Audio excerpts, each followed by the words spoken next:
Hey, what's up? This is VJ Villafuerte and this is the Olympia ES570 ES Plus. At marami tayong kailangan pag-usapan dito. So first, why should you even care about this calculator? Well, una, ito ay isa sa mga calculators na allowed ng PRC para sa Civil Engineering Board exam. So ito yung buong listahan at nandito siya. So next, tingnan naman natin yung kanyang design. At kung makikita nyo, medyo identical siya sa isa pa sa mga calculators na na-mention ko na dati. At yun ay ang Casio FX991EX. So if you remember yung video na ginawa ko about this, na-mention ko doon na ito na yung best calculator na pwede nyong gamitin if you are an engineering student. So bukod sa design ng Olympia, familiar din yung name na ginamit niya, ES570 ES Plus, which is identical sa Casio calculator na ito. Which is, if you remember then, ito yung best calculator na pwedeng gamitin sa CE Board exam until maban siya ng PRC noong 2019. So, you have a calculator kung saan yung design at yung name niya ay inspired by the best calculators that you can use at pwede pa siya sa board exam. So, syempre, na-curious ako kung kaya niya bang talunin yung Canon F789 SGA. So, if you remember sa video na ginawa ko about this, na-mention ko na yung only weakness ng calculator na ito ay yung kanyang speed. Medyo mabagal siya mag-differentiate at integrate at mabagal din yung kanyang shift solve. So, gumawa ko ng test para i-compare yung shift solve speeds nilang dalawa at ito yung nangyari. And after 16 seconds na una ang Olympia ES570 ES Plus, tingnan natin kung gaano katagal yung Canon. And ayun, after 31 seconds, na-solve na rin ng Canon yung equation.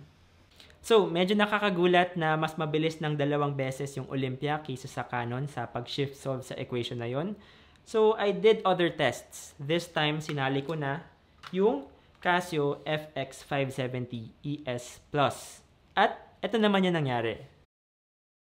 And ayun, na-solve agad ng Olympia yung equation. 4 seconds lang ata yung inabot niya. Second naman yung Casio na about 16 seconds at malapit na rin natapos yung Canon na about 17 seconds.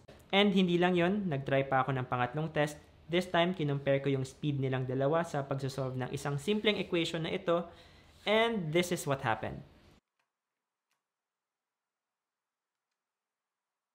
So there, kailangan ng Olympia ng 8 seconds para ma-solve yung equation. Tingnan natin yung Canon. And after 18 seconds, hindi kayang isolve ng Canon yung equation.